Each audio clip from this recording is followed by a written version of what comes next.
Alors, est-ce qu'une seule loi peut vraiment transformer les portes d'entrée économiques de tout un pays? C'est la question qu'on va se poser aujourd'hui en décortiquant la fameuse loi 1502. C'est la réforme qui a complètement changé le visage des ports du Maroc, en les faisant passer de vieilles entités gérées par l'État à de véritables hubs modernes et compétitifs.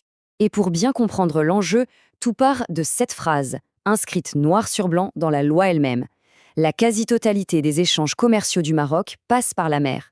Les ports, ce ne sont pas juste des infrastructures, non. C'est vraiment le cœur battant de l'économie du pays. Voici le programme. On va d'abord voir quel était le défi initial pour les ports marocains. Ensuite, on plongera dans la loi qui a tout changé. On analysera sa structure, qui est assez révolutionnaire, les deux grandes voies qu'elle a ouvertes pour le secteur privé, et enfin, on regardera ce qu'il reste de cette réforme aujourd'hui. Allez, on commence par le début, le défi portuaire. Avant 2005, c'était quoi la situation au juste? Et pourquoi est-ce que c'était si urgent de changer les choses? Le tableau était assez clair. Les ports étaient absolument essentiels, mais ils avaient de plus en plus de mal à suivre le rythme. Pensez-y, la mondialisation qui s'accélère, les nouveaux accords de libre-échange, les exigences technologiques, environnementales, tout ça mettait une pression folle sur un modèle de gestion qui était devenu trop rigide. Et surtout, ça ne donnait pas vraiment envie au secteur privé d'investir. Bref, une refonte totale était devenue inévitable. C'est précisément dans ce contexte qu'est née la loi 1502. Et attention, ce n'était pas un petit ajustement, c'était une refondation stratégique, une vraie remise à plat de tout le secteur portuaire. Et voilà l'idée centrale. La loi 1502 avait pour but de créer un secteur portuaire qui soit moderne, compétitif, efficace. Le secret, restructurer complètement son organisation et, point absolument crucial, l'ouvrir en grand aux capitaux et à l'expertise du privé. Les objectifs étaient pour le moins ambitieux et répondaient directement aux problèmes de l'époque. Rendre les ports plus compétitifs, fournir des infrastructures modernes, simplifier les opérations de manutention et bien sûr, le nerf de la guerre, attirer le secteur privé en masse pour investir et innover. On arrive maintenant à ce qui est sans doute la nouveauté la plus radicale de cette loi, la séparation très nette entre l'arbitre et les joueurs, c'est-à-dire entre la régulation et l'exploitation commerciale. Une vraie révolution, je vous dis. Avant cette loi, il y avait l'ODEP, l'Office d'exploitation des ports. Le problème, c'est que cette entité de l'État était à la fois juge et partie. En gros, elle fixait les règles du jeu tout en étant elle-même un acteur commercial sur le terrain. La loi 1502 a sifflé la fin de la partie pour ce monopole en dissolvant purement et simplement l'ODEP. La nouvelle architecture est simple et franchement efficace. D'un côté, on a l'arbitre, c'est l'Agence nationale des ports, l'ANP. Son boulot, c'est de fixer les règles pour tout le monde. Et de l'autre, on a les joueurs, dont la Société d'exploitation des ports, la SODEP. Elle hérite des activités commerciales de l'État, mais la grande différence, c'est qu'elle doit maintenant faire face à la concurrence.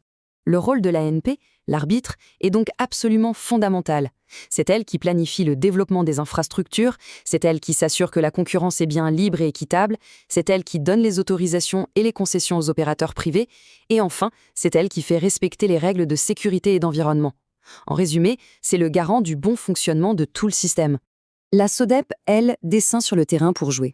Elle gère les activités commerciales qu'elle a héritées de l'ancien monopole d'État, mais elle n'est plus toute seule. Désormais, elle doit prouver sa valeur en étant en compétition directe avec d'autres entreprises privées. Bon, alors concrètement, comment le secteur privé peut-il entrer dans le jeu? La loi a tout prévu avec deux cadres juridiques bien clairs, l'autorisation et la concession. D'abord, parlons de l'autorisation. Il faut voir ça comme un permis, une licence, qui permet d'exploiter des services portuaires bien spécifiques. Cette licence est accordée pour une durée limitée, mais elle peut être renouvelée. Le cadre de l'autorisation est très précis. Ça couvre des services comme le pilotage des bateaux, le remorquage ou encore l'entreposage de marchandises.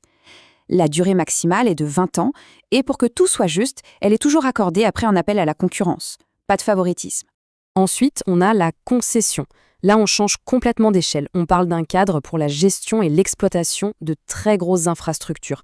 Ça implique souvent des investissements très lourds et de la construction. Une concession, ça peut être la gestion d'un terminal tout entier, de quais et même d'un port complet.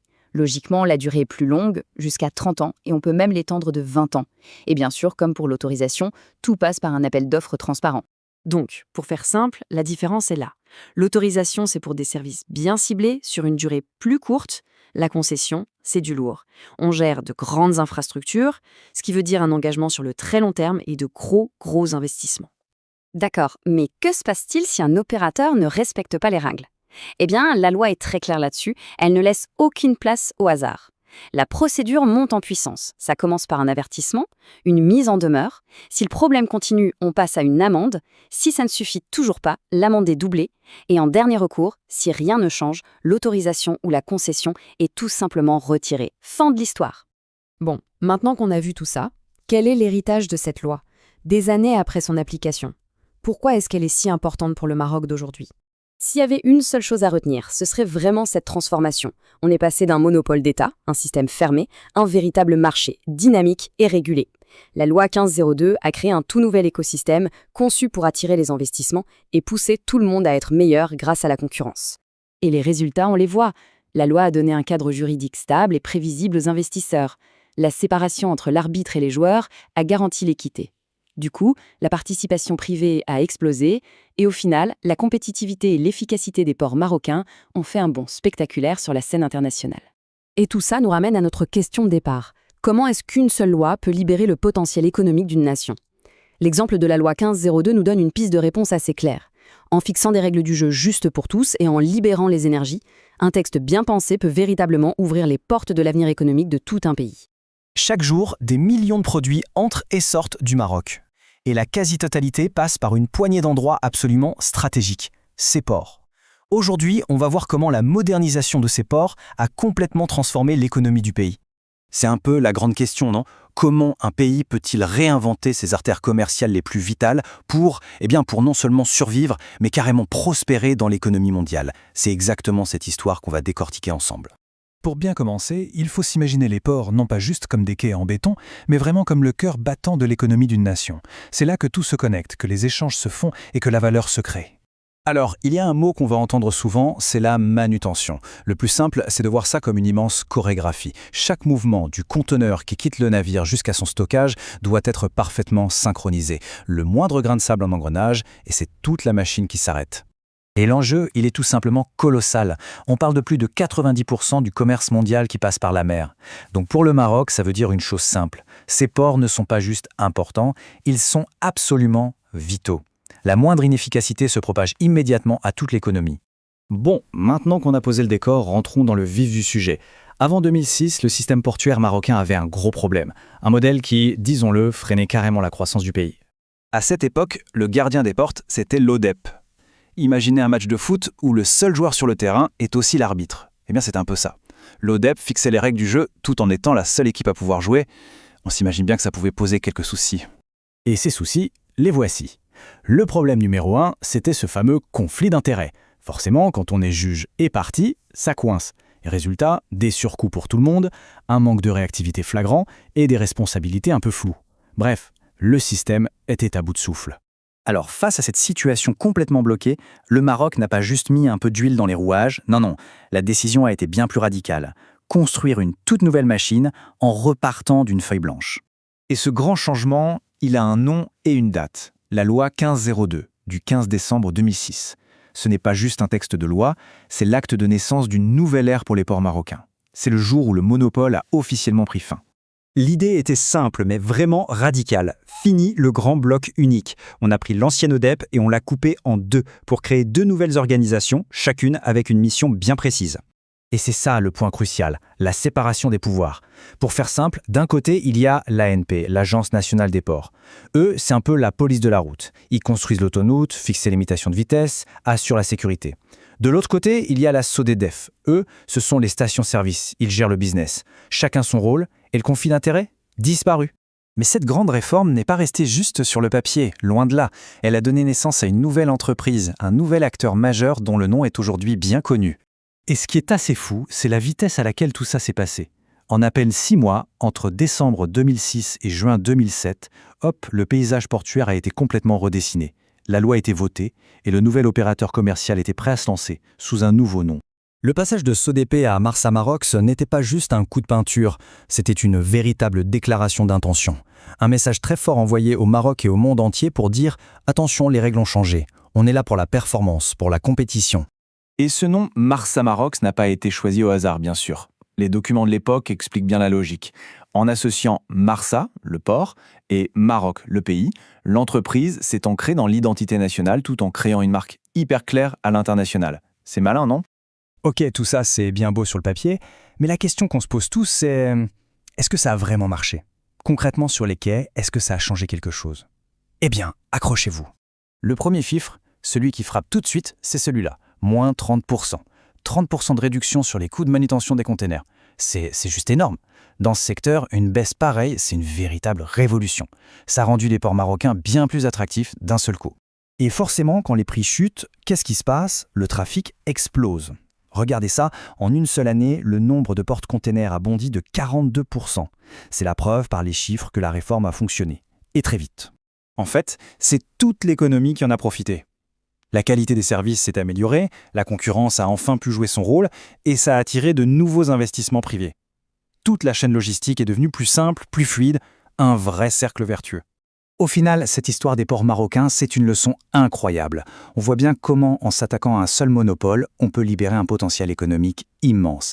Et ça pousse à se poser la question, dans quels autres secteurs, peut-être même dans d'autres pays, se cachent ces gardiens des ports qui attendent juste d'être transformés? Voilà, une question qui mérite vraiment réflexion. Merci d'avoir suivi. On s'est tous déjà demandé, comment ce smartphone dans notre poche ou le café qu'on boit le matin a bien pu traverser la moitié de la planète pour arriver jusqu'à nous? Eh bien aujourd'hui, on plonge au cœur du réacteur. On va explorer ensemble le monde fascinant et quasi invisible de la logistique portuaire, le vrai moteur du commerce mondial. Et on va le faire en se basant sur une expérience concrète, vécue sur le terrain, pour voir comment cette machine incroyable fonctionne vraiment. Alors, pour commencer, il faut qu'on déconstruise une idée reçue.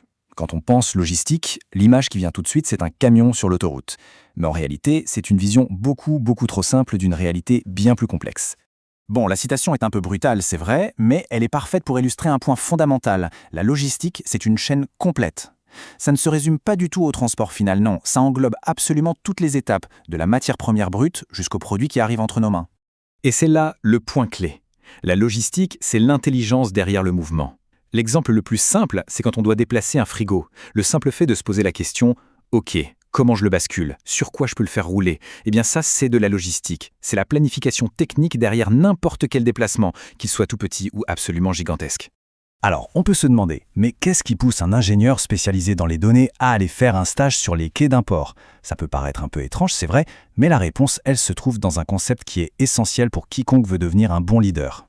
Ce fameux concept, c'est le triangle du management. En gros, pour vraiment bien diriger une entreprise, la compétence technique seule, ça ne suffit pas. Il faut aussi maîtriser la finance, combien ça coûte, et la logistique, comment ça bouge. C'est justement en réalisant qu'il lui manquait cette troisième pièce du puzzle que notre ingénieur a décidé de s'immerger complètement dans les opérations d'un port. Bon, maintenant, on rentre dans le vif du sujet. On va suivre, pas à pas, le parcours d'un navire, du moment où il approche du port jusqu'à son départ. Et vous allez voir, c'est une véritable chorégraphie, millimétrée et incroyablement complexe. Ce processus, on peut le découper en 4 grands actes qu'on va explorer ensemble. Ça commence avec l'arrivée et toute la paperasse, ensuite les services au navire lui-même, puis le cœur de l'action, le chargement et le déchargement, et ça se termine par le départ et, bien sûr, la facture. Et voilà un premier détail assez surprenant, le propriétaire du bateau, l'armateur, n'est jamais en contact direct avec les services du port.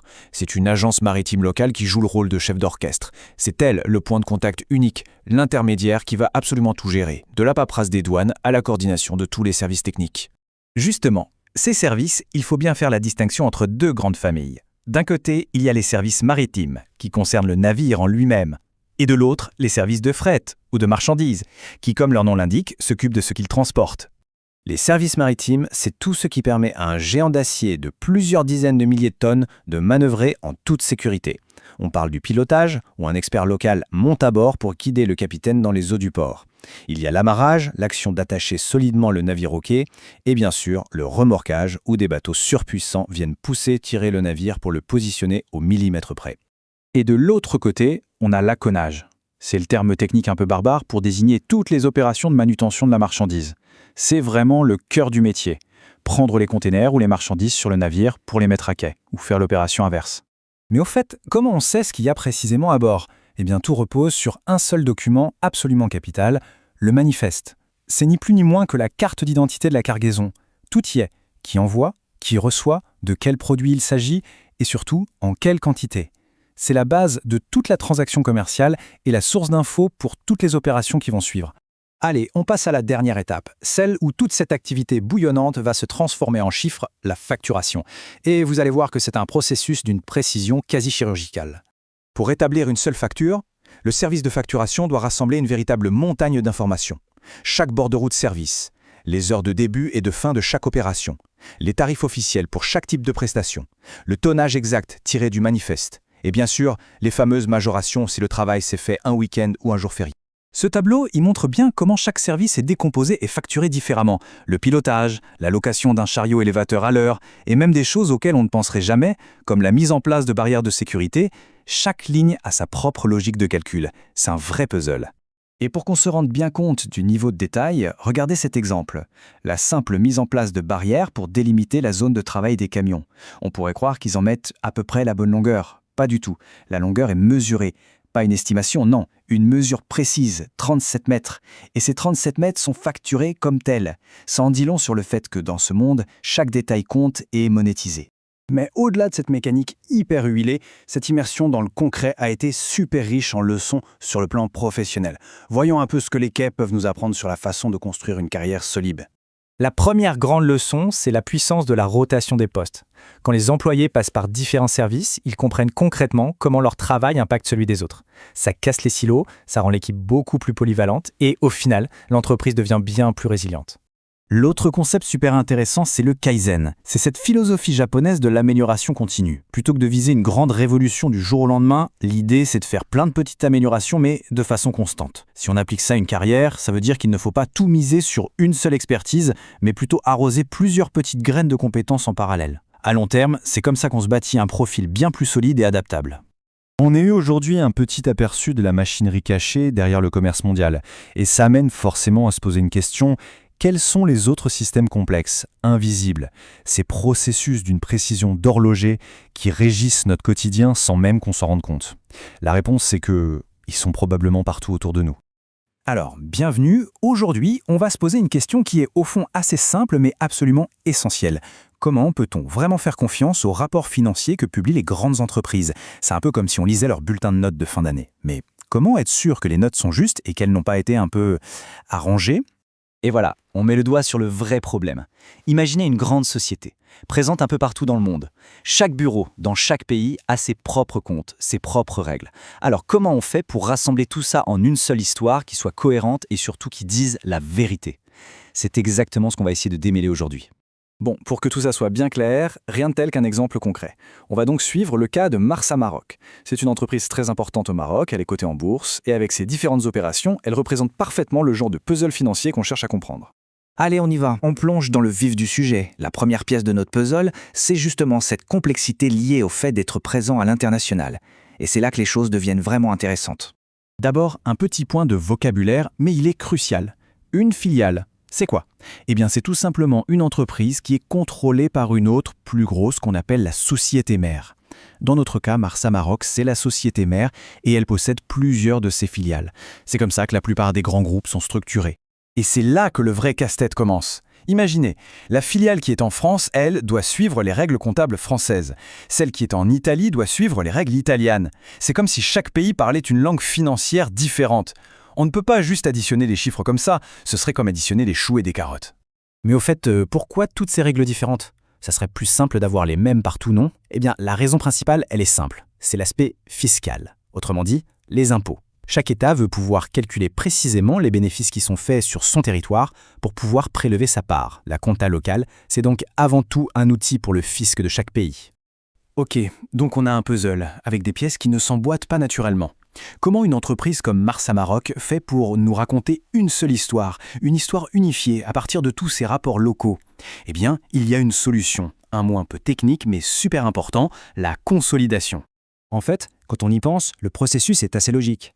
Première étape, chaque filiale, dans son coin, fait ses devoirs et prépare ses comptes selon les règles de son pays. Deuxième étape, la maison mère, Marsa Maroc, récupère toutes les copies. Et enfin, troisième étape, la plus cruciale, elle retraduit tout, elle agrège tout ça pour en faire un seul et unique rapport financier qui représente l'ensemble du groupe. Et ce super rapport, ce document final, il a un nom officiel. Ce sont les comptes consolidés. L'idée, c'est de regarder le groupe non pas comme plein de petites boîtes séparées, mais comme un seul et même corps, une seule entité économique. C'est cette vision d'ensemble que les investisseurs, les banques ou n'importe qui d'intéressé va regarder. Bon, on a une belle image globale, super. Mais est-ce qu'on peut y croire? Comment on s'assure que ce n'est pas du pipeau? C'est là qu'on passe à la suite. On va voir comment le système marocain est pensé pour garantir cette confiance. Et il est bâti sur 2 grands piliers. Il faut savoir que tout ça ne se fait pas au hasard. C'est une véritable course contre la montre qui suit un calendrier ultra précis. En gros, le 31 décembre, on siffle la fin de l'année fiscale. Ensuite, l'entreprise a jusqu'au 31 mars pour tout calculer et envoyer sa déclaration aux impôts. Et enfin, avant le 30 juin, elle doit franchir une autre étape clé, le dépôt public de ses comptes. Et c'est là que ça devient vraiment malin. Parce qu'au Maroc, il n'y a pas un, mais 2 dépôts obligatoires. Et ils n'ont pas du tout le même objectif. Le premier, celui du 31 mars, c'est pour l'administration fiscale. Le but, c'est de calculer l'impôt, point. Mais le second, celui du 30 juin, il se fait auprès du tribunal de commerce. Et là, le but est complètement différent. C'est d'assurer la transparence pour le public et surtout de protéger les investisseurs. Cette idée de protection, elle est vraiment au cœur de tout. On ne parle pas juste de paperasse administrative, on parle de créer un véritable bouclier pour protéger l'épargne des gens, l'épargne de tout le monde, qu'elle soit investie directement en bourse ou à travers des fonds de pension par exemple. Et d'ailleurs, une phrase de nos sources résume ça à la perfection. C'est ce geste, cet acte, de rendre les comptes publics en les déposant au registre du commerce qui fait toute la différence. Ça garantit que n'importe qui peut aller vérifier la santé financière de l'entreprise. Impossible de se cacher. Et ce dépôt public, il n'arrive pas comme ça, tout seul. Il est le point d'orgue d'un moment clé dans la vie de l'entreprise, l'Assemblée générale. C'est le grand rendez-vous annuel, le moment où la direction se présente face à ses actionnaires, où elle présente les résultats et où on décide ce qu'on fait des bénéfices, et notamment si on distribue des dividendes. Pour voir ce que ça donne concrètement pour un actionnaire, prenons un exemple simple. Imaginons que l'Assemblée générale décide de verser un dividende de 10 dirhams pour chaque action. Si quelqu'un possède 1000 actions, le calcul est vite fait, 1000 fois 10, ça fait 10 000 dirhams qui tombent sur son compte. C'est ça, le retour sur investissement. Et il est rendu possible et sécurisé par toute cette architecture de transparence. Ok, on a vu les détails, le comment du pourquoi. Maintenant, prenons un peu de hauteur. Parce que tout ce mécanisme qui peut sembler un peu aride n'est pas juste une formalité technique. En fait, c'est la pierre angulaire de la confiance qu'on peut avoir dans toute l'économie. Alors, au final, à quoi ça sert tout ça ? Eh bien, d'abord et avant tout, ça crée de la confiance.